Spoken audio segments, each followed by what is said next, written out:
Noong kalagitnaan ng 1955, isinilang si Felimon Carandang sa isang maliit na bahay kubo sa probinsya ng Batangas. Ang kanyang pamilya ay namumuhay ng simple. Isang ama na nag-aalaga ng mga manok at baboy sa likod bahay at isang ina na naglalako ng gulay sa palengke. Bata pa lamang si Felimon ay natutunan na niyang magtrabaho upang makatulong. Sa tuwing sumisikat ang araw, makikita mo siya sa likod ng kanilang bahay. Nagkakarga ng kahoy para sa kalan o di kaya'y nagpapakain ng mga hayop. Bagaman mahirap ang kanilang buhay, masaya si Felimon dahil buo at nagkakaisa ang kanilang pamilya. Nagsimula siyang magtinda ng balut noong siya'y 9 na taong gulang. Ang kanyang ama, si Mang Intoy, ay isa sa mga kilalang magbabalot sa kanilang baryo. Tuwing gabi, sinasamahan ni Felimon ang ama sa paglalako sa mga kalapit na barangay. Sa ilalim ng dilaw na liwanag ng kasera, bitbit niya ang isang maliit na basket ng balut habang naglalakad sila sa maalikabok na kalsada. Asabay ng tunog ng mga kuliglig, maririnig ang boses ng kanyang ama. Balut, Penoy, baluot! Minsan natatawa si Mang Intoy kapag sumisigaw din ang anak. Mas malakas pa ang boses mo kaysa sa akin, Mon. Baka ikaw na maglako habang nagpapahinga ako. Pabiro niyang sinasabi. Tuwang-tuwa naman si Felimon. Sige ho, tatay.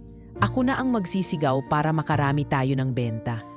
Sa murang edad, natutunan niyang magbilang ng barya, magbigay ng sukli, at makipag-usap sa mga suki. Bagamat hindi siya palaging tama sa pagbibilang, ang mahalaga sa kanya ay natututo siya sa bawat pagkakamali.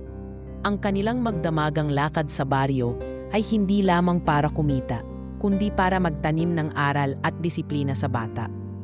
Ngunit sa kabila ng kanyang kasipagan, nasakripisyo ang kanyang pag-aaral. Hindi na niya natapos ang elementarya dahil kinailangan niyang tumulong sa paghahanap buhay. Sinubukan siyang pagbawalan ng kanyang mga guro, ngunit sa tuwing nagtatangka siyang bumalik sa eskwela, nag-aalala siya kung paano sila mabubuhay kung wala siyang maiaambag sa kita ng pamilya. Nang siya'y 14 na taong gulang, pumanaw ang kanyang ina dahil sa malubhang karamdaman. Kasunod nito, hindi nagtagal at namatay rin ang kanyang ama. Sa murang edad ay naulila si Felimon at kinailangang magpatuloy mag-isa. Bagamat maraming umaruga sa kanya, mga kamag-anak at kaibigan, hindi siya kailanmang naging pabigat sa iba. Tuloy pa rin siya sa pagtitinda ng balut, kahit na ang balikat niya ay tila mas bumibigat sa tuwing isinasabit ang basket na puno ng itlog. Mon, paano na yan? Wala ka ng kasama, tanong ng isa niyang tiyuhin. Ngiti lang ang sagot ni Felimon. Kaya ko po ito, tito. Basta't may balut ako. Tuloy ang buhay. ... Isang gabi, habang siya'y naglalato, napansin niya si Anita, ang dalagang kilalang mananahi sa baryo. Madalas niya itong makita sa isang tindahan ng damit. Nakaupo at nagtatabas ng tela. May pagkakataong bumili si Anita ng balut sa kanya. At mula noon ay palagi na siyang dinadayo nito. Mon, bakit parang laging maaga kang natatapos maglako? Tanong ni Anita isang gabi. Kasi ho, baka hinihintay mo ko. Pabirong sagot ni Felimon, sabay ngiti. Napatawa si Anita at mula noon, naging madalas ang kanilang kwentuhan sa mga gabing abala ang karamihan. Hindi nagtagal na uwi sa pagmamahalan ang kanilang pagiging magkaibigan. Pinakasalan ni Felimon si Anita sa edad na 22. Sa kabila ng kahirapan, masaya silang nagsimula ng pamilya. Nagkaroon sila ng 2 anak, si Eduardo na masayahing bata at si Cecilia na likas na mahilig sa musika. Gayunpaman, hindi rin naging madali ang buhay nila. Sa paglipas ng mga taon, nagkasakit si Anita. Isinakripisyo ni Felimon ang lahat ng kanilang ipon para sa pagpapagamot ng asawa. Sa kabila ng kanyang pagsisikap, pumanaw si Anita nang hindi pa gaanong malalaki ang kanilang mga anak. Bagamat nasaktan, hindi nagpatalo si Felimon sa lungkot. Patuloy siyang nagtitinda ng balut sa mga kalsada na ang tanging inspirasyon ay ang kanyang 2 anak. Tuwing umuuwi siya mula sa magdamagang paglalako, dinadatnan niyang mahimbing ang tulog nina Eduardo at Cecilia. Dumudungaw siya sa kanilang kwarto. Pinagmamasdan ang kanilang mga ngiti habang natutulog. Ang mahalaga, hindi nila maramdaman na mahirap ang buhay. Bulong niya sa sarili. Pinagsikapan niyang itaguyod ang dalawa, binigyan sila ng maayos na buhay sa kabila ng kanilang limitasyon. Sa bawat sigaw ng baluut sa kalsada, dala-dala ni Filemon ang pangarap na maipamana sa mga anak ang sipag at determinasyon na kanyang natutunan mula pa sa kanyang kabataan. Sa paglipas ng mga taon, mas dumami ang responsibilidad ni Mang Filemon. Ngunit sa halip na mabuwag, lalo pang tumibay ang kanyang loob. Pinili niyang ituon ang lahat ng kanyang lakas at panahon sa pag-aalaga sa kanyang dalawang anak, na ngayon ay binata't dalaga na. Sa kabila ng kahirapan, ipinangako niyang hindi sila mararamdaman ng mga ito ang tunay na bigat ng buhay. Umaga pa lang, gigising na si Mang Filemon upang asikasuhin ang maliit nilang taniman sa likod ng bahay. Doon siya nagtatanim ng gulay, kamatis, talong, sili at kangkong, na hindi lang pang-ulam kundi pandagdag kita rin.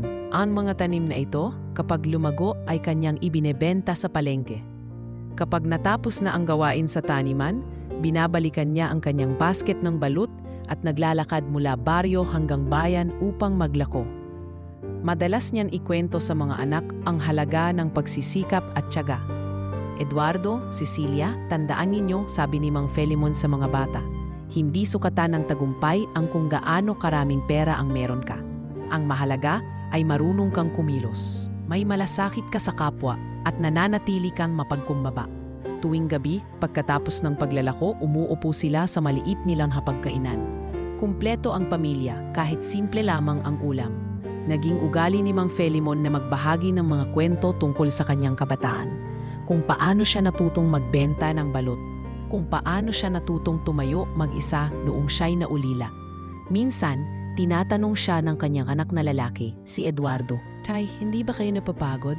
Araw-araw na lang, gising ng madaling araw, lakad ng lakad tapos magtatanim pa. Pahinga naman po kayo." Ngumiti si Mang Filemon, kita sa kanyang mukha ang pagka-proud. "Anak, hindi ito pagod, ito'y pagmamahal. Hindi mo mararamdaman ang hirap kapag alam mong ginagawa mo ito para sa pamilya mo." Unti-unti, natutunan ng mga anak niya ang mga leksyon ng buhay na gustong iparating ng kanilang ama. Si Eduardo, na noong bata pa'y mahilig maglaro sa labas at magpabulas ng katawan, ay natutong magtrabaho sa kanilang maliit na taniman. Tinulungan niya ang ama sa pag-aani at pagbebenta ng gulay. Si Cecilia naman, na likas na mahiyain, ay natutong makipag-usap sa mga mamimili kapag binabantayan ang tindahan ng gulay sa palengke. Sa pamamagitan ng simpleng mga gawain, namulat sila sa halaga ng sipag at tiyaga. Dahil sa patuloy na pagkayod ni Mang Filemon, nagawa niyang mapag-aral ang dalawa. Naging madalas ang kanyang paglalakad patungo sa paaralan upang magdala ng baon para sa mga anak. Gumawa siya ng paraan upang makapaghulog ng konti-konti sa mga matrikula, minsan kahit nangangailangan siyang maglako ng mas matagal sa gabi. Walang reklamong lumabas sa kanyang bibig dahil para sa kanya ang edukasyon ng kanyang mga anak ay isang kayamanang hindi pwedeng ipagkait.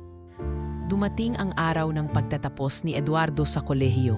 Sa kabila ng init ng araw, tumayo si Mang Filemon sa likod ng bulwagan. Tangan ang kanyang lumang sombrero at nakangiti habang pinapanood ang kanyang panganay na anak na tunanggap ng diploma. Hindi niya mapigilang mapaluha nang makita ang ngiti ni Eduardo mula sa entablado. Pagkatapos ng seremonya, nilapitan siya ni Eduardo, bitbit ang diploma sa isang kamay. "Tay, salamat po sa lahat ng sakripisyo niyo. Kung hindi dahil sa inyo, hindi ako makakarating dito." "Anak," sagot ni Mang Filemon, hinawakan ang balikat ng anak. "Hindi ko naman ito ginawa para magpasalamat ka.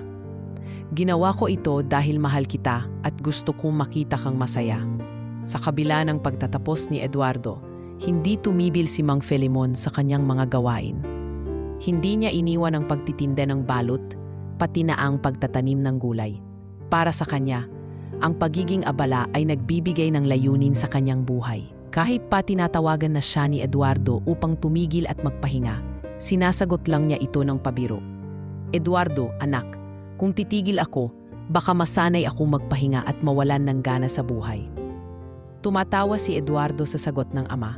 Tay, huwag po kayo mag-alala. Ang mahalaga, alam namin ni Cecilia na mahal niyo kami. Kaya lang, huwag niyo ring kalimutang alagaan ang sarili niyo.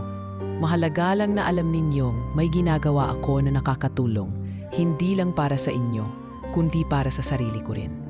Sabi ni Mang Felimon, may kasamang ngiti na tila nagsasabing masaya siyang gawin ang kanyang trabaho. Sa bawat araw na lumilipas, ipinakita ni Mang Felimon sa kanyang mga anak na hindi lang material na tagumpay ang mahalaga. Ang pagiging aktibo, ang patuloy na pagkilos at ang pagkakaroon ng layunin sa bawat gawain ang tunay na nagbibigay ng kulay at kahulugan sa buhay. Sa kabila ng lahat ng hirap at sakripisyo, nanatiling matibay si Mang Felimon at patuloy niyang pinalalaganap ang leksyon ng pag-ibig, pagtitiyaga at pagpapakumbaba sa kanyang pamilya at komunidad. Sa paglipas ng panahon, unti-unting natupad ang mga pangarap ng mga anak ni Mang Felimon. Si Eduardo, matapos makapasa sa board exam, ay tumanggap ng alok na magtrabaho sa gitnang silangan bilang civil engineer. Mabilis siyang umangat sa trabaho, nakapundar ng sariling bahay, at kalaunan ay nakapagpatayo ng maliit na construction firm kasama ang kanyang mga kasamahan. Ang kanyang pangalan ay kilala na ngayon sa kanilang industriya at hindi na rin siya nag-iisa. May pamilya na siya sa abroad, isang masaya at maginhawang tahanan na bunga ng kanyang sipag at tiyaga. Samantala, si Cecilia naman na mahilig magturo simula pa noong bata pa ay nakapagtapos sa kursong edukasyon. Naging guro siya sa isang kilalang pribadong paaralan sa Maynila. Doon, kinilala siya sa kanyang husay at malasakit sa mga estudyante. Ang kanyang silid-aralan ay puno ng mga parangal at larawan ng masayang mga bata. Hindi nagtagal, na-promote siya bilang isang senior teacher at ngayon ay tumutulong na rin sa pagbubuo ng mga makabagong kurikulum. Sa kabila ng mga tagumpay ng kanyang mga anak, nanatili si Mang Felimon sa simpleng buhay na kinasanayan niya. Araw-araw, lumalabas siya ng bahay, bitbit ang kanyang basket ng balut at mga pananim mula sa kanyang likod bahay. Patuloy siyang naglalakad sa parehong mga kalsada, humihinto sa parehong mga tindahan at bahay ng mga suki. Pangsimpleng pamumuhay ay naging bahagi na ng kanyang pagkatao. Bagamat nagpadala ng tulong pinansyal sina Eduardo at Cecilia, hindi nila mapigilan si Mang Felimon na ipagpatuloy ang kanyang munting negosyo. Eddie, talaga bang hindi mo kayang kumbinsihin si Itay na tumigil na sa pagtitinda? Tanong ni Cecilia sa kapatid sa isang video call. Sinubukan ko na, Ses. Sagot ni Eduardo, medyo natatawa. Ayaw niya. Sabi niya, anak, hindi ito tungkol sa pera. Gusto kong maging abala. Gusto kong gumalaw. Kung titigil ako, baka mabagot lang ako. Ano ang magagawa natin kung masaya siya doon? Alam mo ba, minsan, sinabi na sa akin na mas gusto niyang magpatuloy dahil may dahilan pa siyang pumangon araw-araw. Kwento ni Cecilia, kapag wala na daw siyang ginagawa, baka raw makaramdam siya ng lungkot. Hindi nila maikakaila na nagdudulot ito ng alalahanin sa kanila. Pero sa tuwing makikita nila si Mang Felimon na masaya habang abala sa kanyang gawain, naiintindihan nila na ito ang nagbibigay ng kulay sa buhay ng kanilang ama. Kahit pa bang mas madali na ang buhay ng kanilang pamilya, kahit pa naroon na ang lahat ng suporta, pinipili ni Mang Felimon ang simpleng pamumuhay na minahal niya mula pa noong kabataan. Tuwing nagdiriwang siya ng kaarawan, nagsasama-sama ang pamilya. Taon-taon, parehong eksena ang makikita sa tahanan ni Mang Felimon. Dumadating si Eduardo galing sa ibang bansa, bitbit ang kanyang pamilya at mga regalo. Samantalang si Cecilia ay nagdadala ng mga homemade na kakanin at simpleng dekorasyon.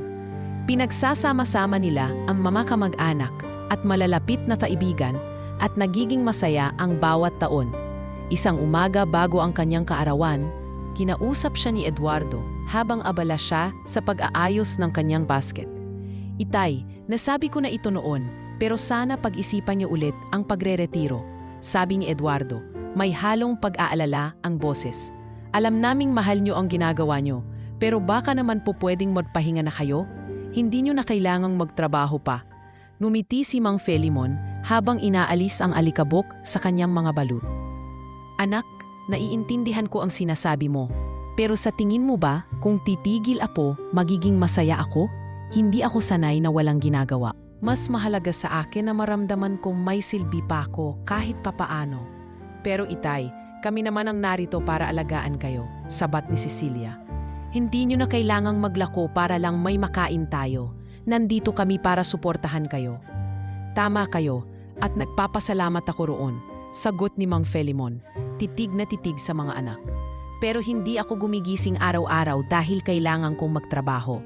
Gumigising ako dahil gusto kong maging abala, gusto kong makausap ang mga tao, at gusto kong maramdaman na may ginagawa pa ako na may kabuluhan. Hindi lahat ng tao ay nariyan para suportahan ako tulad nyo. Kaya habang kaya ko pa, gagawin ko ang makakaya ko. Wala nang nagawa sina Eduardo at Cecilia kundi hayaan ang kanilang ama. Hindi ito dahil sa ayaw nilang suportahan siya, kundi dahil nakita nila ang kaligayahan sa mukha ni Mang Felimon tuwing naglalako siya. Hanggang sa mga huling araw ng kanyang pamumuhay, hinding-hindi mawawala ang sigaw niyang, "Balut! Penoy, baluut!"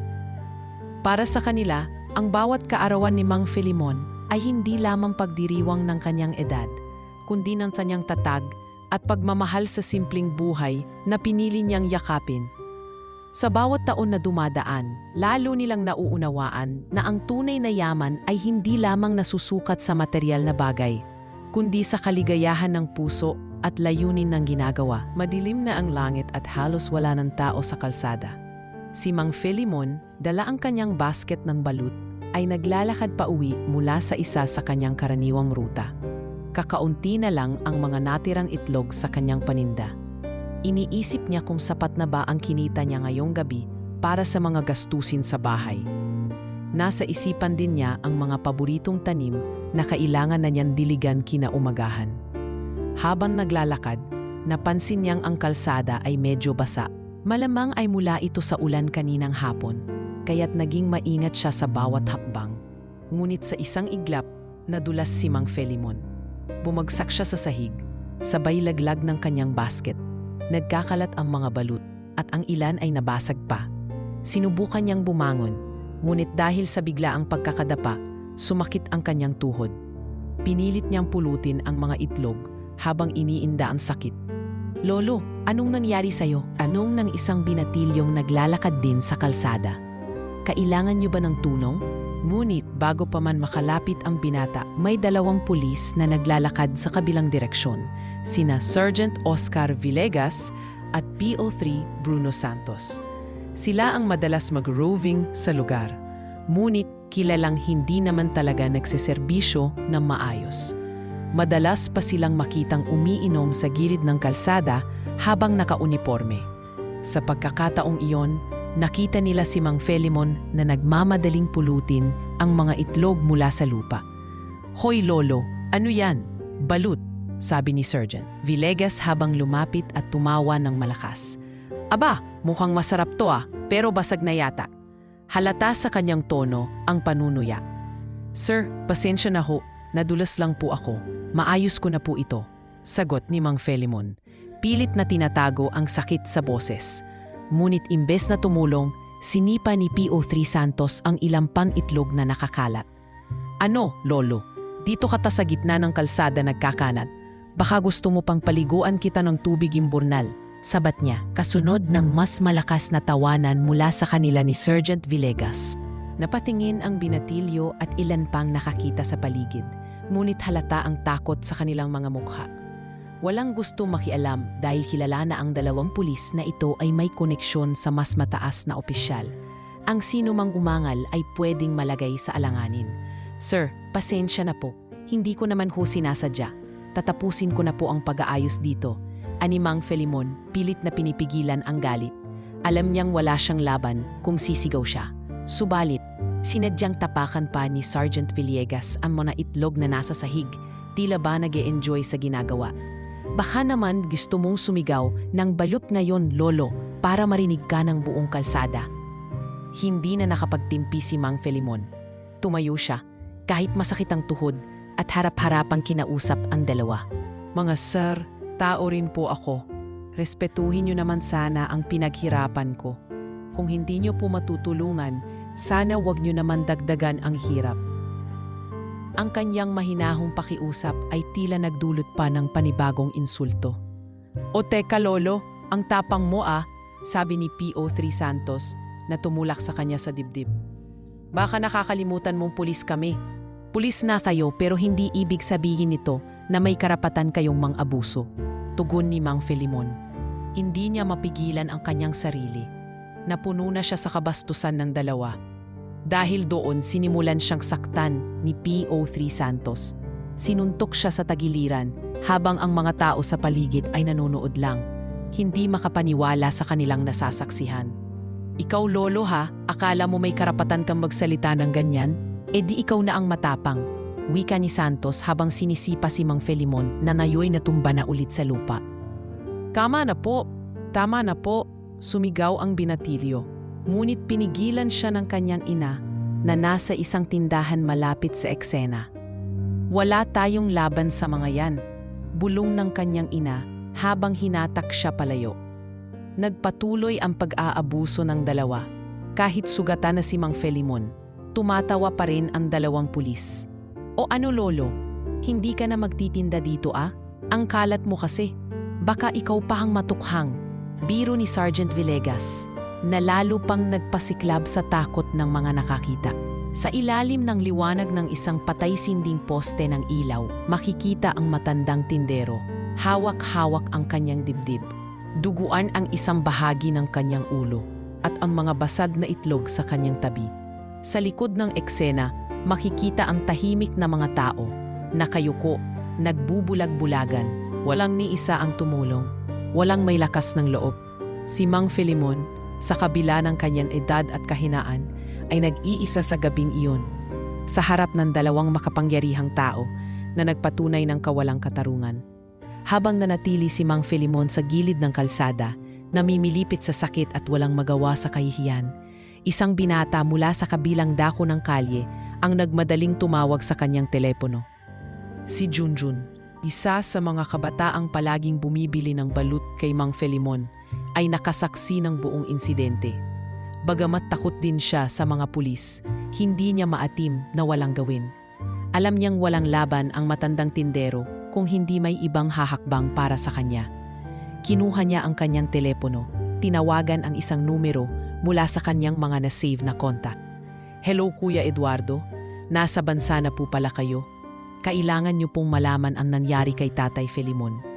Binugbog siya ng mga pulis dito sa may barangay San Rafael.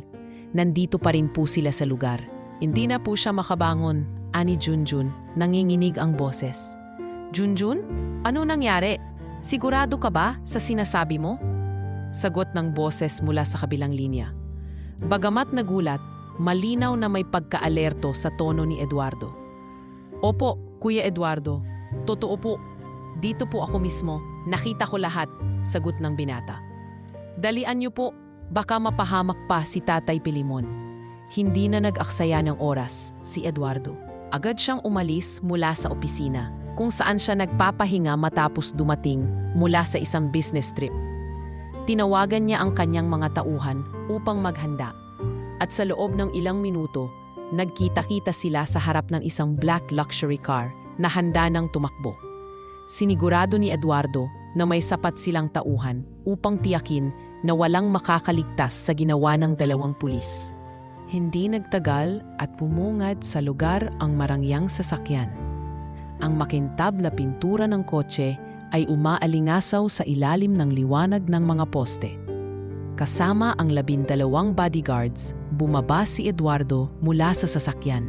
Ang kanyang matikas na anyo, suot ang dark suit at mamahaling relo ay parang isang senyales na may dumating na taong handang magbigay ng hustisya. Lahat ng nasa paligid, kasama na ang mga nakamasid na tao at pati na rin ang mga pulis na sina Sergeant Villegas at PO3 Santos ay natigilan. Hindi makapaniwala si Sergeant Villegas na ang simpleng tindero ng balut ay may ganitong koneksyon. Sino ba tong mokong na to? Bulong niya kay Santos, ngunit halata sa mukha niya ang pagkatensyonado. Puta, sino nga ba to? Sagot ni Santos. Napatingin sa 12 malalaking lalaki na bumaba mula sa mga SUV. Parang may dalang galit tong mga to, Villegas. Dire-diretso lang si Eduardo hanggang sa makarating siya sa harapan ng kanyang ama. Nanatiling nakayuko si Mang Felimon sa gilid. Hawak-hawak ang sugatang tuhod. Tatay, anong nangyari? Sinong gumawa nito sa inyo? Tanong ni Eduardo. Puno ng galit ang boses, ngunit nang pipigil. Anak, wag na nating palakihin. Mahina ngunit matatag na sagot ni Mang Felimon. Kaya ko naman ito. Hayaan na natin sila. Ngunit hindi pumayag si Eduardo. Hindi itay. Hindi ito tama. Hindi ko hahayaang basta nalam nila kayo sinaktan ng ganito. Kailangang managot sila. Lumapit si Eduardo sa dalawa. Kayo ba ang gumagawa nito sa ama ko? Tanong niya, hindi na nag-abala sa pagpapakilala. Ang kanyang presensya ay tila sapat na upang mapanghina ang loob ng dalawa. Nako, hindi naman po sir. Nagkakamali po kayo. Palusot ni Villegas, pilit na nagpitigil ng kaba. Oo nga sir, hindi naman namin alam na aman niyo pala. Dugtong ni Santos. Ngunit bago pa siya makatapos, hinarap siya ng isa sa mga tauhan ni Eduardo at sinabihan, wala kaming panahon sa mga kasinungalingan niyo. Dahil sa paninindigan ng bagong dating, napilitan ang mga pulis na magmakaawa. Sir, pasensya na po. Nagkamali lang po kami. Hindi na po mauulit, sabi ni Villegas habang halatang nanginginig. Hindi niya akalain na ang kanilang biktima ay may anak na ganito ka-impluensya. Hindi na mauulit? Tanong ni Eduardo. Galit ngunit malamig ang tono. Huli na ang lahat para dyan. Sa utos ni Eduardo, agad nilang kinuha ang mga ebidensya. Naghanap ang kanyang mga tauhan ng CCTV footage mula sa mga kalakit na tindahan at nagtanong sa mga nakakita ng insidente.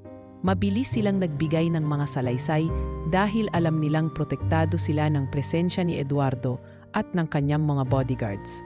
Nang makuha na ang sapat na ebidensya, sinigurado ni Eduardo na ang dalawa ay hindi makakatakas. Tinawagan niya ang mga opisyal na may tiwala siya. At sa mismong oras na iyon, dumating ang mga lehitimong pulis upang arestuhin sina Villegas at Santos. Wala na kayong takas. Pananagutan niyo ang ginawa niyo. Seryosong sinabi ni Eduardo bago umalis. Nagtataka ang lahat at maging ang mga pulis kung paano nagawa ng isang simpleng tindero na magkaroon ng ganitong koneksyon. Ngunit para kay Eduardo, hindi tungkol sa pera o kapangyarihan ang ginawa niyang hakbang.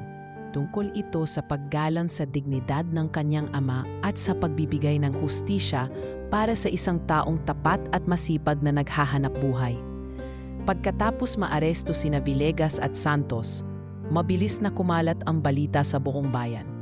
Mula sa munting barangay hanggang sa sentro ng bayan, pinag-usapan ng mga tao kung paanong isang simpleng tindero ng balut ay nagkaroon ng lakas ng loob na harapin ang mga abusadong pulis. Ang mga tao'y halos hindi makapaniwala sa kanilang narinig. Sa umpukan ng mga tricycle driver, palengke at mga sari-sari store, iisa ang tanong, paano ito nangyari? Pare, narinig mo na ba yung nangyari kay Mang Felimon? Tanong ng isang nagtitinda ng isda sa kaibigan niya sa palengke. Oo, nakakagulat yung kwento. Paano nagkaroon ng ganoon kayamang anak yung matanda? Akala ko simpleng indero lang siya, sagot ng isa pa. Ang importante pare, makukulong na ang mga yon. Dapat lang, grabe yung ginawa nila sa matanda, nakakagalit. Oo nga tayo ngang mahihirap, ang ginasahan pa naman natin ay protektahan tayo. Pero ano, sila pa ang nang-aabuso, sabi pa ng isa, sabay iling. Bukod sa mga kwentuhan sa kalye, nagumpisa ring maglabasan ng mga litrato at video ng insidente sa social media. Ang CCTV footage at ilang kuha ng mga saksi ay nag-viral. Marami ang nagbahagi ng kanilang saloobin, nagpapahayag ng galit at pagkondena sa mga pulis. Ang hashtags tulad ng hashtags for Mang Felimon at hashtag Stop Police Abuse ay nagtrend hindi lang sa kanilang bayan, kundi maging sa karatig lugar. Ipinakita ng mga netizens ang suporta nila sa matanda. Hindi nagtagal, may mga vlogger at local journalist na sumakop sa istorya. In-interview nila ang mga saksi, naglabas ng iba pang ebidensya, at tinawag ang pansin ng mas mataas na otoridad. Dahil sa lawak ng nakarating na balita, napilitang magsagawa ng investigasyon ang lokal na pamahalaan. Nagsimula ng magsiyasat ang Internal Affairs Division ng Kapulisan. Lahat ng mga ebidensya, mula sa CCTV hanggang sa mga pahayag ng mga saksi, ay pinag-aralan ng mga investigador. Ang buong bayan ay naghintay sa resulta, umaasa na sa wakas ay mabibigyan ng hustisya si Mang Felimon. Habang tumatagal ang usapan sa social media at mga balita, mas maraming tao ang nagising sa isyu ng abuso ng kapangyarihan. Sa pag-usad ng kaso, tuluyang natanggal sa serbisyo sina Villegas at Santos. Hindi lang yon, nakasuhan din sila ng physical injuries, unjust vexation, at grave misconduct. Sa araw ng kanilang hearing, dinagsa ang korte ng mga tao mula sa iba't ibang panig ng bayan. May mga nagbitbit ng karatula, may mga tahimik na nanood mula sa gilid. Sa huli, nahatulan ang dalawa ng pagkakakulong at masusing pagbabantay sa kanilang kalagayan sa bilangguan. Samantala, si Eduardo, na umuwi lang noon para bisitahin ang kanyang ama, ay mas lalong naging aktibo sa pagtutuligsa sa mga ganitong uri ng pang-abuso. Nakipagpulong siya sa mga civic group at human rights advocates upang maglunsad ng kampanya laban sa abuso ng otoridad. Nakipag-ugnayan siya sa mga media outlet at nagbigay ng mga panayam kung saan binigyang diin niya na ang dignidad ng tao, mayaman man o mahirap, ay dapat igalang. Nagpaikot siya ng petisyon para sa mas mahigpit na regulasyon sa mga abusadong pulis at nagbigay ng donasyon sa mga organisasyong tumutulong sa mga biktima ng police brutality. Hindi ko kayang magpikit mata, pahayag ni Eduardo sa isang interview. Marami pa riyan na tahimik na nagdurusa. Kung wala kang kapangyarihan o koneksyon, malamang hindi ka pakikinggan. Pero kung magsasama-sama tayo, mas maraming boses, mas malakas tayo. Hindi dapat nagiging normal ang ganitong klaseng abuso. Sa kabila ng lahat ng atensyon at gulong na dulot ng insidente, nanatili si Mang Felimon na mapagkumbaba at simple. Tumanggap siya ng tulong mula sa ilang lokal na grupo, ngunit ang pera at mga donasyon ay kanyang ibinigay sa mga mas nangangailangan. Bumalik siya sa kanyang tindahan ng balut at pananim. Sa kabila ng kanyang edad at pinagdaanan, nanatiling masigla ang kanyang espiritu. Tay, bakit ayaw niyo na lang pong magpahinga? Maraming taong handang tumulong sa inyo. Tanong ni Eduardo isang umaga, habang umiinom sila ng kape sa balkonahe. Anak, masaya akong may nakatulong sa akin at lubos akong nagpapasalamat. Pero hindi ito ang dahilan kung bakit ako gumigising araw-araw. Sagot ni Mang Felimon, may mahinang ngiti. Gusto kong magpatuloy sa kung ano ang ginagawa ko. Dito ako naging masaya noon at dito pa rin ako magiging masaya ngayon. Ang importante, may mga taong tumulong hindi lang dahil sa akin, kundi dahil ayaw nila ng mali. Doon ako nagpapasalamat ng labis. Habang nanonood si Eduardo sa kanyang ama, unti-unti niyang naintindihan ang tunay na halaga ng mga aral na natutunan niya mula sa kanyang simpleng buhay. Hindi tungkol sa yaman o tagumpay ang lahat. Ang tunay na tagumpay ay ang manatiling totoo sa iyong prinsipyo, magbigay ng inspirasyon sa iba, at panatilihing buo ang iyong puso anuman ang mangyari. Lumipas ang ilang buwan pagkatapos ng kontrobersiya, ngunit sa kabila ng lahat ng natanggap na tulong, nanatili si Mang Felimon sa kanyang simpleng pamumuhay. Maraming nagtangkang kumbinsihin siyang tumigil na sa pagtitinda ng balut, ngunit hindi niya magawa. Para sa kanya, higit pa sa hanap buhay ang paglalako. Ito ang kanyang paraan ng pagbibigay halaga sa sipag, tiyaga at dignidad sa paggawa. Mga anak, sabi ni Mang Felimon isang gabi habang sabay-sabay silang naghapunan, hindi ko alam kung bakit niyo ako laging pinipigilang magtinda. Hindi ito tungkol sa kita. Gusto kong maramdaman na mayroon pa rin akong silbi. Hindi ako sanay na wala akong ginagawa. Pero tay, ginawa naman namin ang negosyo na yon para sa inyo. Hindi nyo na kailangang maglakad sa gabi o magbitbit ng mabibigat. Paliwanag ni Eduardo. Gusto lang naming masigurong komportable na kayo. Di hayaan nyo na lang akong magtinda tuwing gusto ko. Sagot ni Mang Felimon na may halong biro. Hindi naman ako araw-araw lalabas. Pero kung may pagkakataon, gusto ko pa rin gawin to. Para akong hindi makakahinga ng maayos kung wala akong maitutulong kahit papaano. Sa kabila ng pagtitinda niya, ininsist ni na Eduardo at Cecilia na ipaayos ang kanilang bahay. Inawa nila itong mas maaliwalas at mas maayos ang daloy ng hangin. Sa harapan ng bahay, nagtayo rin sila ng isang maliit na tindahan para kay Mang Felimon, kung saan pwede siyang magbenta ng balut, gulay at iba pang paninda nang hindi na kailangang maglakad-lakad pa.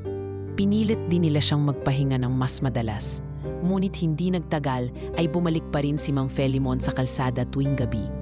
Isang gabi, habang nagtitinda siya ng balut sa may simbahan, nilapitan siya ng ilang matatandang vendor. Mang Felimon, inspirasyon talaga kayo sa aming lahat. Kung kaya niyo pa ring magtrabaho ng ganyan, parang napakagaan tuloy ng nararamdaman naming magtinda rin, sabi ng isa sa kanila. Ngumiti si Mang Felimon. Alam niyo, hindi lang naman ito tungkol sa pagtitinda. Ang importante ay nararamdaman natin na may silbi pa tayo. Walang masama sa pagiging abala at sa pagtulong sa pamilya kahit anong edad natin. Dahil sa kanyang tiyaga, marami pang mga senior citizen ang bumalik sa pagtitinda at paggawa ng iba't ibang maliliit na negosyo.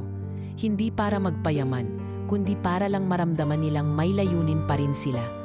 Si Mang Felimon, nakilala na ngayon sa buong barangay bilang isang simbolo ng kasipagan, ay madalas lapitan ng mga kabataan at nakatatanda. Tinatanong siya ng mga ito kung paano niya napapanatili ang kanyang lakas at masayahing disposisyon. Simple lang naman, sagot ni Mang Felimon sa isang grupo ng mga estudyanteng nagtanong sa kanya habang bumibili ng balut. Maging tapat lang kayo sa ginagawa niyo at laging isipin kung paano kayo makakatulong sa iba. Huwag kayong matakot sa hirap. Kapag natutunan niyong yakapin ang mga hamon, hindi niyo na mararamdaman ang bigat ng trabaho. Bukod sa pagtitinda, naging mas aktibo rin si Mang Felimon sa simbahan, tuwing may libreng oras. Sumasama siya sa mga community outreach program upang tumulong sa mahihirap. Minsan, nagdadala siya ng kanyang mga tanim na gulay upang ipamahagi sa mga nangangailangan. Ang pagbibigay ay hindi nasusukat sa laki ng halaga. Kahit konti lang, basta't mula sa puso, sapat na yan. Wika niya sa isang pamilya na binigyan niya ng gulay. Dahil sa kanyang masikap at mapagkumbabang pagkatao, mas lalong minahal si Mang Felimon ng kanyang mga kababayan. Tuwing may piyesta o community gathering, hindi maaaring hindi siya maimbitahan. Nandito na naman ang aming idolo, biro ng barangay captain, habang iniaabot kay Mang Felimon ang mikropono para magbigay ng maikling mensahe. Alam niyo, hindi ko naman iniisip na magiging inspirasyon ako, sagot ni Mang Felimon. Ginagawa ko lang kung ano ang tama para sa pamilya ko. Pero kung dahil dito ay may natutulungan ako, salamat sa Diyos. Ang bawat araw na lumilipas ay mas nagiging makulay para kay Mang Felimon. Sa kabila ng kanyang edad, ang kanyang puso ay nananatiling bata. Bata sa pananampalataya, bata sa pagiging masigla, at bata sa pag-asa. At sa bawat sigaw niyang, balut, penoy, baluut, sa gabi, alam ng lahat na hindi lamang ito paninda. Ito'y simbolo ng isang lalaking nanindigan sa halaga ng sipag at dignidad na hindi kailanman nawala kahit gaano pa kalaki ang mga hamon na hinarap niya. Isang umaga habang abala si Mang Felimon sa paghahanda ng kanyang paninda, isang opisyales mula sa munisipyo ang dumating sa kanilang bahay. May dala itong paanyaya para sa isang espesyal na seremonya sa darating na linggo. Hindi inakala ni Mang Felimon na siya ang magiging sentro ng atensyon sa araw na iyon. Inimbitahan siya upang tumanggap ng parangal mula sa lokal na pamahalaan bilang pagkilala sa kanyang kasipagan at kontribusyon sa komunidad. Noon taman, Mang Felimon, idol na po namin kayo, sabi ng opisyal habang iniabot ang sulat. Mahalaga ang papel nyo sa barangay. Kayo ang patunay na kahit mahirap ang buhay, kung may tiyaga, may mararating. Salamat po sa inyo, tugon ni Mang Felimon, halatang nahihiya. Hindi ko po inakala na mapapansin ang simpleng ginagawa ko. Para lang po sa pamilya ito. Pero salamat kung nakikita nyo rin pala ang halaga nito. Habang papalapit ang araw ng seremonya, abot-abot ang kaba ni Mang Felimon. Hindi siya sanay na maging sentro ng atensyon. Sanay siyang nasa tabi lang, tahimik na nagtatrabaho. Ngunit sa pagkakataong ito, inudyukan siya ng kanyang mga anak na tanggapin ang parangal. Bay, tanggapin niyo po ito. Karapat-dapat po kayo. Sabi ni Eduardo, hindi lang po para sa inyo ito. Inspirasyon kayo ng maraming tao. Dumating ang araw ng seremonya. Punong-puno ang bulwagan ng mga tao. Kapwa senior citizen, mga lokal na negosyante, guro, at mga lider ng barangay. Sa gitna ng entablado, tumayo si Mang Felimon. Binati siya ng palakpakan mula sa audience. Sa kanyang harapan ay ang punong barangay at ang mayor ng bayan. Dala-dala ang isang makintab na plake at isang sobre na may pinansyal na tulong. Ngayong araw na ito, panimula ng mayor, ay kinikilala natin si Mang Felimon Carandang bilang isang modelong senior citizen. Hindi niya lamang pinakita ang kanyang sipag sa paghahanap buhay, kundi ang kanyang malasakit sa komunidad. Siya ang patunay na ang edad ay hindi hadlang sa patuloy na paglilingkod at paggawa ng tama. Inabot ng mayor ang plake kay Mang Felimon na tila hindi makapaniwala. Sa gitna ng masigabong palakpakan, kita ang luha sa kanyang mga mata. Tumayo siyang tahimik sa loob ng ilang segundo, pilit na pinipigilan ang emosyon. Ito ang unang pagkakataon sa kanyang buong buhay na pinarangalan siya sa harap ng napakaraming tao. Maraming salamat po, bungad niya sa mikropono, medyo nanginginig ang boses. Sa totoo lang, hindi ko akalaing darating ang araw na ito. Hindi ko naman ginagawa ang trabaho ko para mapansin. Ginagawa ko lang ito para sa pamilya ko at dahil naniniwala ako na ang paggawa ng tama at masipag na pagkayod ay bahagi ng dignidad ng tao. Nagpatuloy siya. Habang tahimik ang buong bulwagan, nakikinig sa bawat salita. Marami na akong pinagdaanan sa buhay. Bata pa lang ako, sanay na akong magtanim, magtinda ng balut, at magbanat ng buto akala ko noon. Normal lang na mapagod araw-araw, pero natutunan ko na ang bawat pawis pala ay may halaga. Kapag ginawa mo ang lahat ng makakaya mo nang may respeto sa kapwa at may sipag sa sarili, doon mi mararamdaman ang tunay na yaman. Ang gusto ko lang pong iparating, dagdag niya, ay huwag tayong mapagod sa paggawa ng tama. Huwag tayong tumigil sa pagtulong sa pamilya at sa komunidad.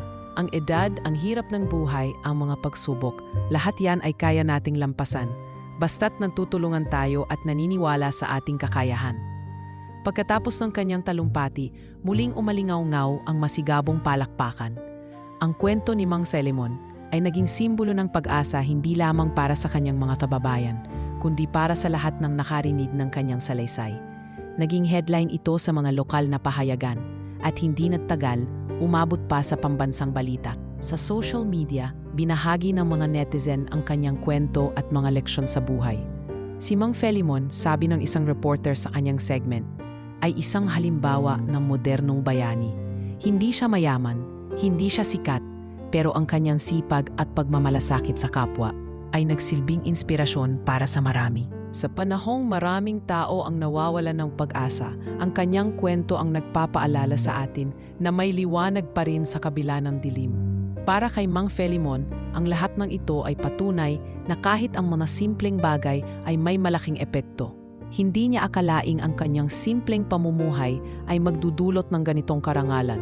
Ngunit sa kabila ng lahat, nanatili siyang mapagkumbaba. Sa bawat araw na lumipas, ipinakita niya na hindi kailanman magiging hadlang ang edad o kahirapan upang makapagdulot ng positibong pagbabago sa mundo. Maaliwalas ang araw nang muling tumapak sina Villegas at Santos sa harapan ng bahay ni Mang Felimon. Parehong nakasuot ng simpleng polo at pantalon at wala na ang mga unipormeng dati nilang ipinagmamalaki. Bagamat may kaba sa kanilang mga mukha, halatang buo ang kanilang loob sa paglapit. Sa unang pagkakataon matapos ang insidente, napilitan silang harapin ang taong kanilang inabuso. Ang taong nagdala ng hustisya, hindi lamang para sa sarili, kundi para sa marami pang nagtiis ng pang-abuso. Kumatok si Santos sa lumang pinto ng bahay. Ilang sandali ang lumipas bago ito bumukas at lumantad si Mang Felimon. Sa kabila ng edad, matikas pa rin ang tindig ng matanda.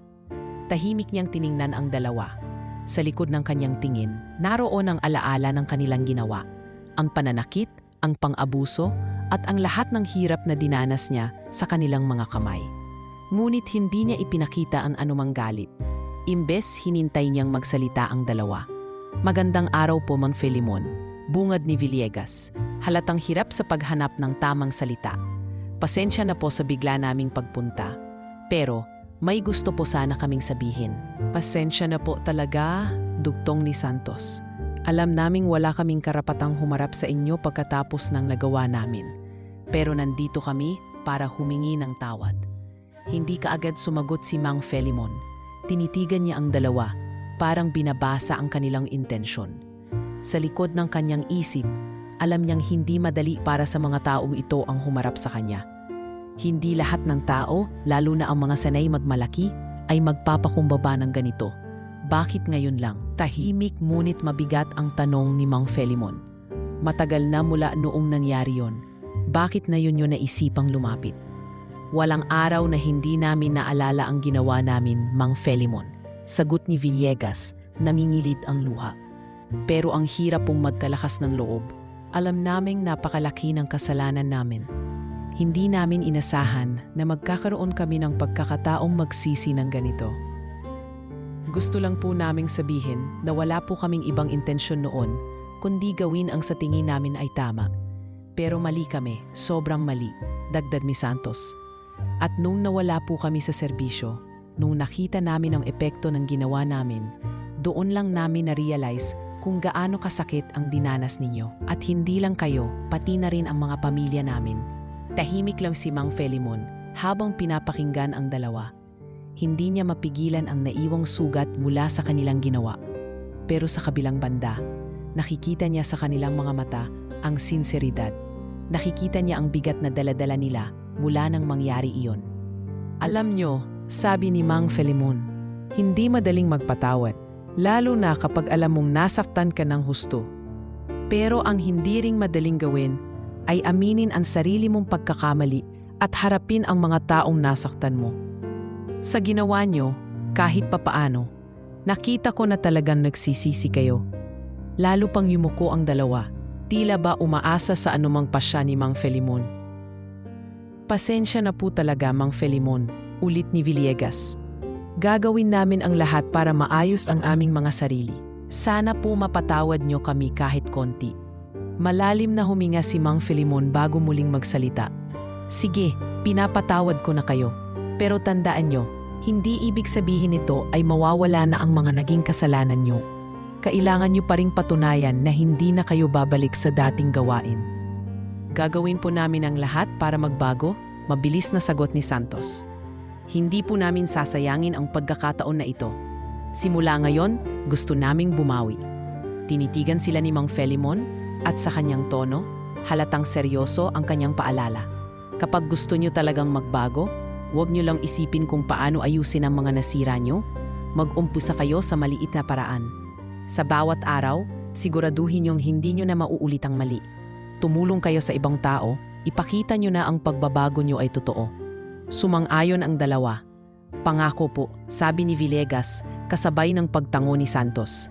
Tutulungan po namin ang iba. Sisiguraduhin po naming hindi na mangyayari ito ulit, sa amin man o sa iba. Sa paglipas ng mga buwan, totoo ang kanilang sinabi. Unti-unting nakabangon sina Villegas at Santos mula sa kanilang pagkakadapa. Hindi na sila pulis, ngunit nagsimula sila ng mga bagong gawain sa komunidad. Si Villegas ay tumulong sa barangay bilang volunteer sa mga proyekto ng kabataan, habang si Santos naman ay sumama sa isang lokal na grupo na nagtuturo ng self-defense sa mga kabataan, hindi upang makipaglaban, kundi upang turuan sila ng tamang disiplina at paggalang sa kapwa. Mula noon, nagpatuloy ang kanilang pagsusumikap na makabawi. Sa bawat araw na lumilipas, pinatunayan nila kay Mang Filemon, sa komunidad at sa kanilang sarili na kaya nilang magbago. At sa kabila ng lahat ng kanilang kasalanan, natutunan nila ang halaga ng tunay na pagpapakumbaba at kung paano ang isang simpleng patawad ay maaaring maging simula ng mas maayos na bukas. Sa paglipas ng mga taon, naging bahagi na ng araw-araw na buhay ni Mang Filemon ang pag-aalaga sa kanyang mga apo. Dahil hindi na kasing busy ang mga anak niya sa pagtutok sa araw-araw na buhay niya, si Mang Filemon ang nagkusa na magturo sa mga bata ng mga aral na kanyang pinanghahawakan mula pa noong bata siya. Para sa kanya, ang bawat kwento, aral at payo ay hindi lamang tungkol sa pagtuturo, kundi tungkol sa pagbigay ng pamanang hindi kayang maagaw ng kahit sino. Ang tamang asal, sipag at pagpapakumbaba. Isang umaga habang nagwawali sa bakuran, tinawag siya ng isa sa kanyang mga apo. "Lolo, paano po ba kayo natutong magbenta ng balut noon?" Tanong ni Nico ang kanyang panganay na apo. Ngumiti si Mang Felimon at sandaling itinigil ang kanyang ginagawa. "Ah, anak, bata pa lang ako, natutunan ko na yan. Alam mo, walang ibang magtuturo sa'yo kung paano kumita at mabuhay ng marangal, kundi ang sarili mong mga kamay at paa. Noon, wala kaming maraming pera. Pero natutunan ko kung paano rumispeto sa trabaho at sa mga taong nagbigay sa akin ng pagkakataon." "Ganun po pala, Lolo," sagot ni Nico habang tumutulong na mag-ayos ng mga halaman. "Eh bakit po kahit mahirap noon, hindi kayo nawalan ng pag-asa?" "Anak," sagot ni Mang Felimon, "hindi mahalaga kung anong klaseng trabaho ang meron ka. Ang mahalaga ay marangal ito at ginagawa mo ito ng buong puso. At hindi mo kailanman dapat tignan ang tao base sa kung anong meron sila. Mahalaga na rumispeto ka, mayaman man o mahirap. Kapag natutunan mo yan, kahit anong trabaho ang gawin mo, hindi ka mawawalan ng dangal." Ang ganitong mga pag-uusap ay hindi lamang madalas mangyari. Ito ang palaging nangyayari. Kapag nag-iigib sila ng tubig, tinuturuan niya ang mga apo kung paano maging matipid. Kapag nagluluto siya ng kanilang hapunan, ipinaliliwanag niya kung paano sila dapat magpasalamat sa biyayang natanggap. At kapag nagdarasal sila bago matulog, sinasabi niya kung gaano kahalaga ang maging mapagkumbaba sa harap ng Diyos at ng kapwa. Nang magsimulang pumasok sa eskwela ang mga apo, mabilis nilang naipakita ang mabuting asal na itinuro ni Mang Felimon. Sa bawat parent-teacher conference, lagi siyang sinasabihan ng mga guro, "Napakabait po ng inyong mga apo. Mang Felimon, marunong silang makisama at masipag sila sa klase." Sa tuwing naririnig niya ito, hindi niya mapigilang mapangiti. "Salamat po, ma'am," sasabihin niya. Pero ang totoo, sila mismo ang gumagawa ng mabutong asal nila. Ako, ginagabayan ko lang sila. Habang tumatanda pa si Mang Felimon, naging mas aktibo siya sa pagtulong sa kanilang komunidad. Tuwing may medical mission o feeding program ang simbahan, nandiyan siya para tumulong. Minsan kahit simpleng gawain lang gaya ng pagbabantay sa pila o pag-aabot ng pagkain, masaya na siya. Para kay Mang Felimon, hindi kailanman hadlang ang edad para magbigay ng serbisyo sa kapwa. Isang beses nilapitan siya ng kanilang parish priest pagkatapos ng isang outreach. "Mang Felimon, malaki ang naitutulong niyo sa mga ganitong aktibidad. Salamat po sa patuloy ninyong suporta." "Wala pong anuman, Father," sagot niya. "Sa totoo lang po, natutuwa ako na kaya ko pang makatulong. Para sa akin, hanggat may magagawa ako, hindi ko dapat sayangin ang oras ko." Lumipas pa ang ilang taon at nakikita ni Mang Felimon ang tagumpay ng kanyang mga apo. Si Miko, na minsan nagtanong sa kanya kung paano magtinda ng balot, ay ngayon ay nagtapos bilang valedictorian ng kanilang klase at nag-aaral ng engineering sa isang kilalang universidad. Ang isa pa niyang apo, si Leah, ay nagtaguyod ng isang online business na kahit bata pa ay unti-unti nang nagiging matagumpay. Sa bawat naririnig niyang papuri mula sa mga kapitbahay, nakikita niya kung paano na isa sa buhay ng kanyang mga apo ang mga aral na itinuro niya. "Lolo, pasensya na po kung hindi kami makakapunta dyan ngayong linggo. May importanteng exam po kasi kami."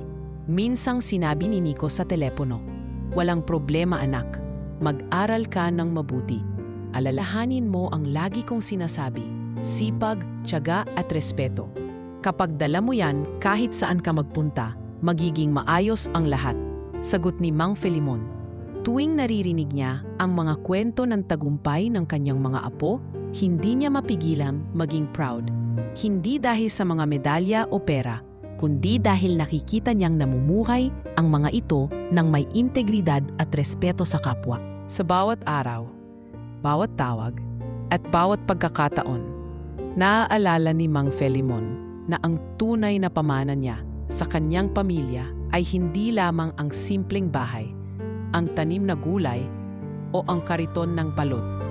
Ito ay ang mga aral na magdadala sa kanila sa tamang landas kahit anuman ang kanilang harapin. Pagkalipas ng maraming taon ng pagsusumikap at pagsubok, unti-unting bumagal ang kilos ni Mang Felimon.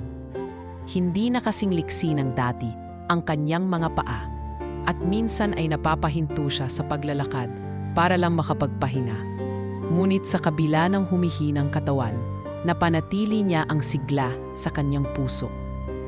Sa tuwing binibisita siya ng kanyang mga anak at mga apo, puno ng pasiyahan ang kanilang tahanan.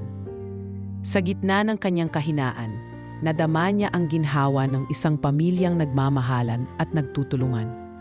Isang umaga, habang iniinom niya ang kanyang mainit na kape sa balkonahe, lumapit si Eduardo sa kanya.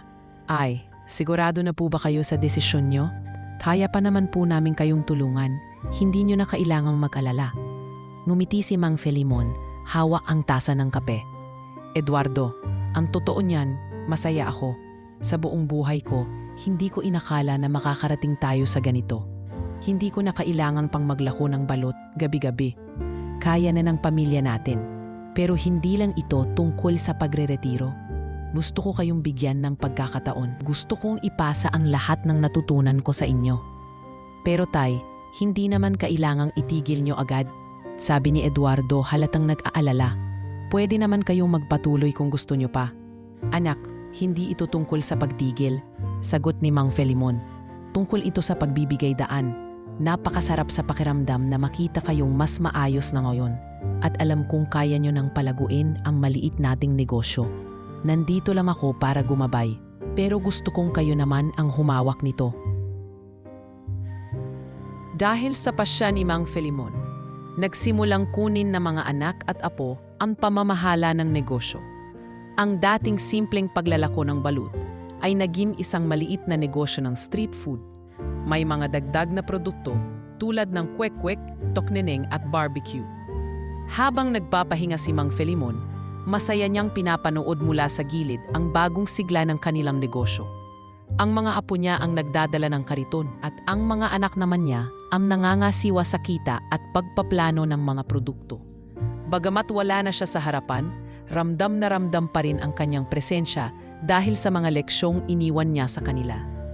"Lolo, salamat po sa pagtitiwala sa amin," sabi ni Nico habang nag-aabot ng bayad sa isang customer. "Nangako po kami na aalagaan namin ito gaya ng ginawa niyo." Ngumiti si Mang Felimon. "Alam kong kaya niyo, Nico. Mas magaling pa nga kayo sa akin. Ang importante, manatili kayong tapat sa trabaho niyo at sa mga taong pinaglilingkuran niyo." Bukod sa kanyang pamilya, maraming tao ang patuloy na bumibisita kay Mang Felimon sa kanilang bahay. Ang mga dati niyang suki, mga kakilala sa simbahan, at maging ang mga naging katrabaho niya noon sa mga community outreach ay dumadalaw upang kumustahin siya. Sa mga pagkakataong ito, nagiging masaya si Mang Felimon na maibahagi ang kanyang mga pinagdaanan. Madalas siyang magkwento ng kanyang kabataan kung paano siya nagsimulang magtinda ng balut at kung paano niya nalampasan ang mga hamon sa buhay. Alam nyo, kwento niya sa isang grupo ng mga kabataan na bumisita sa kanya. Hindi nyo kailangang maging perpekto para magtagumpay. Ang mahalaga ay ang sipag at tiyaga at ang respeto sa kapwa. Kapag nagtrabaho kayo ng maayos, may malasakit sa iba at marunong magtakong baba, magtatagumpay kayo. Huwag niyong kalimutang ang bawat tao na nakikilala niyo sa trabaho ay may kwento rin. Respeto ang magdadala sa inyo sa mas mataas na lugar. Sa bawat araw na dumadaan, damang-dama ni Mang Felimon ang pagmamahal at pasasalamat mula sa kanyang mga kapamilya at kababayan. Sa tuwing naririnig niyang papurihan ang kanyang mga anak at apo dahil sa magandang asal at sipag nila, lalo siyang napapangiti.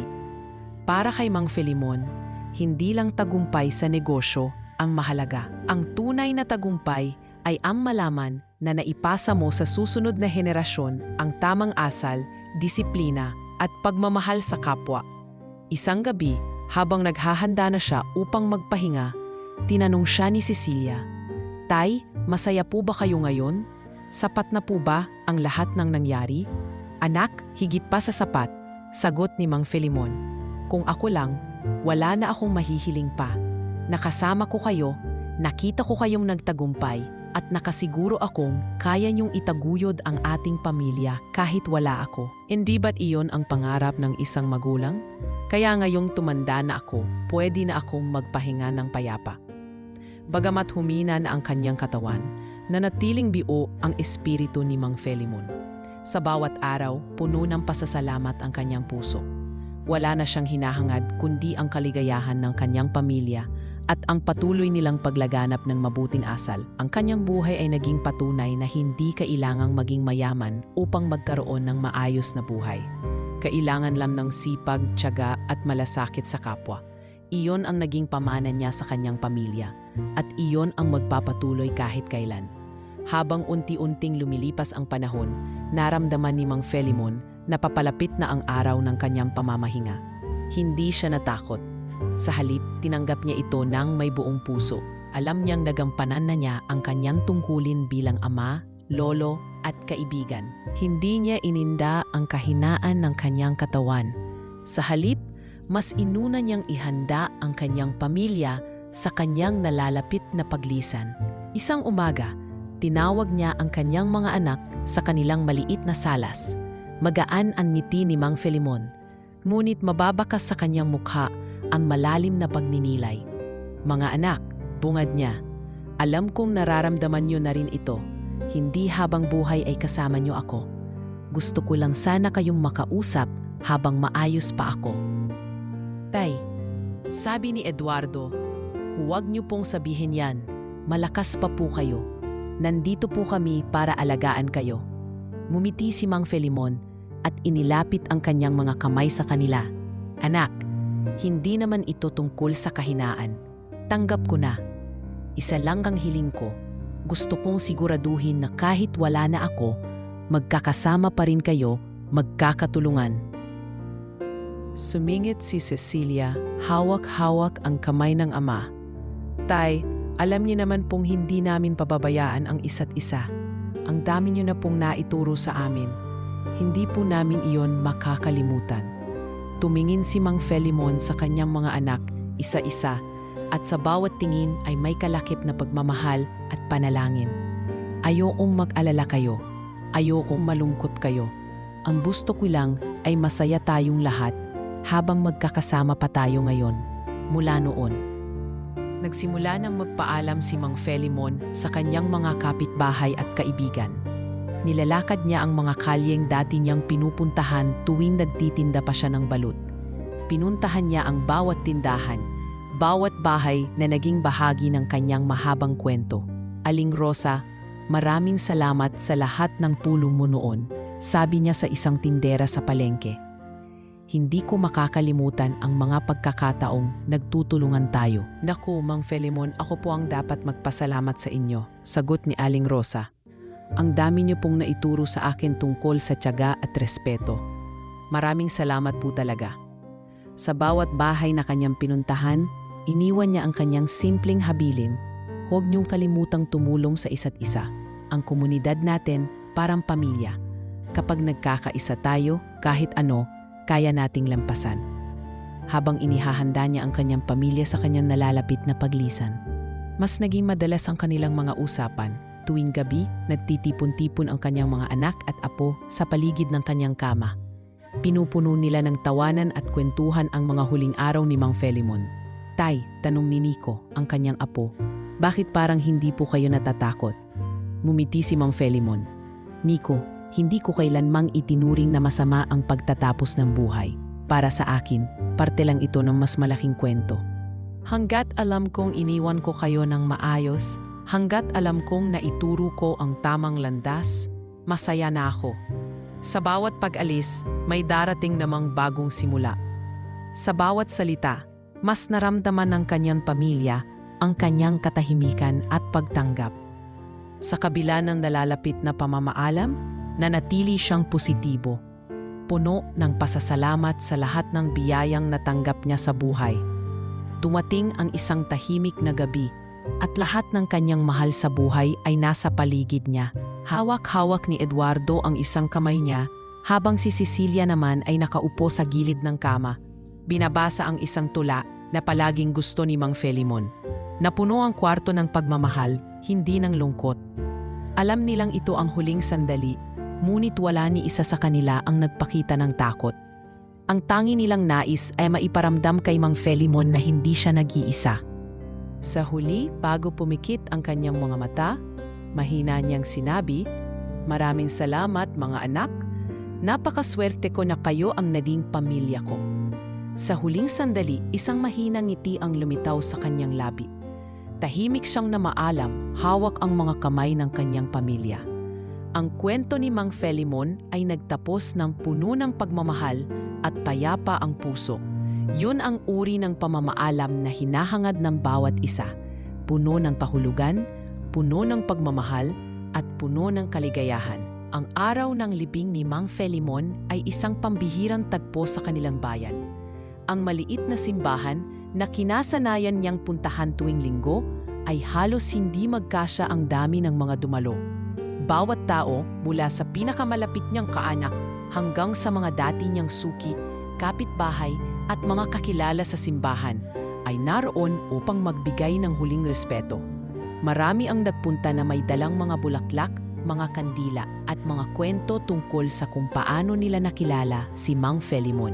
Alam niyo, wika ng isa sa mga dumalo habang nag-uusap-usap ang mga tao sa labas ng simbahan. Kahit noong kabataan ko, nandyan na si Mang Felimon. Siya ang laging nagpapayo sa amin na huwag maging tamad. Hindi niya kailanman itinaas ang sarili niya kahit na ang dami na niyang natulungan. Oo nga, napakaiyahin pa ako noon, sagot ng isa pa. Pero si Mang Felimon ang unang taong nagsabi sa akin na hindi dapat ako mahiyang magtrabaho, basta't marangal. Kung hindi dahil sa kanya, baka hindi ako nagtinda ng gulay. Ngayon, may sarili na akong pwesto sa palengke. Sa loob ng simbahan, abala sina Eduardo at Cecilia sa pagtanggap ng mga nakikiramay. Sa kabila ng lungkot, hindi maikakaila ang kanilang pasasalamat sa bawat isa na nagbigay ng oras upang alalahanin ang kanilang ama. Cecilia, tanong ng isa sa mga matatandang babae, hindi ko akalaing na makakakita ako ng ganitong dami ng tao para sa libing ng tatay mo. Pero alam mo, kahit sino sa atin dito hindi magtataka kung bakit. Ibang klasing tao si Mang Felimon. Opo, tita, sagot ni Cecilia. Kahit kami minsan nagugulat din sa dami ng taong naaabot ng mga simpleng ginawa niya. Pero iyon ang tatay namin, hindi kailanman iniisip na kailangan niyang maging espesyal. Ginagawa lang niya ang alam niyang tama. Ang misa ay puno ng kwento at dasal para kay Mang Felimon. Ang parish priest na matagal nang nakakakilala sa kanya ay nagbigay ng isang maikling homilya. Si Mang Felimon ay isang simpleng tao na naging bayani sa sarili niyang paraan. Sabi ng pari, hindi niya kailanman hinangad ang atensyon, ngunit ang kanyang gawa at salita ay naging gabay para sa marami. Ang aral ng kanyang buhay, sipag, taga, at tangapan, at kababaang loob ay patuloy nating dadalhin sa ating mga puso. Pagkatapos ng misa, ang prosesyon patungo sa kanyang huling hantungan ay tila isang pagdiriwang ng kanyang buhay. Ang mga tao ay may hawak na puting bulaklak at mga litrato ni Mang Felimon. Habang naglalakad ang karamihan, hindi maiiwasang magpalitan ng kwento ang mga naroroon tungkol sa kanilang mga karanasan kasama si Mang Felimon. Naalala ko nung bata pa ako, si Mang Felimon ang nagturo sa akin kung paano mag-alaga ng halaman. Sabi niya, kahit anong gawin mo, basta't may tiyaga at respeto sa ginagawa mo, magbubuma yan, wika ng isa. Ako naman, sabi ng isang lalaki, siya ang nagturo sa akin na hindi masama ang maging simpleng tindero. Nung naririnig ko ang kanyang sigaw ng baluhut Pinoy, para bang sinasabi niyang walang ikahihiya ang marangal na trabaho. Sa pag-abot sa huling hantungan, napansin ng lahat ang isang bagay na itinayo ng lokal na pamahalaan. Isang maliit na rebulto ni Mang Felimon. Hawak ang kanyang basket ng balut na nakatayo sa isang simpleng pedestal.